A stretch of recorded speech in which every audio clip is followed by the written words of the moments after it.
Hace 4 años que renta gratuidad. Ahora está renta gratuidad cobrando de la 218 y ingreso mínimo vital 900 algo. No me llega todo, no es suficiente. Pago alquiler, luz, agua y resto de nosotros dos de comida y otros gastos.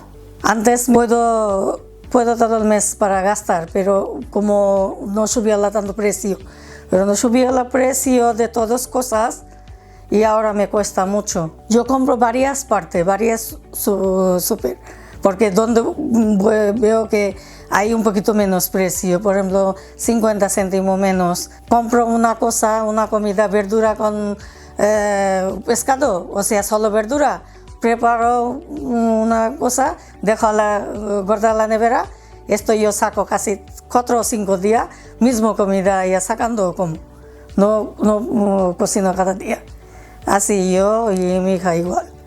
Quiero un poquito mejor para ella, porque ella como está nacida aquí y como ve a sus amigos cómo vive, cómo pasando tiempo, ella no puede, ella queja conmigo. Ojalá un piso un poquito bonito, porque no cambias este piso. Yo digo que, ¿cómo puedo? No puedo, porque no puedo pagar fuera de alquiler. Hay que vivir aquí así.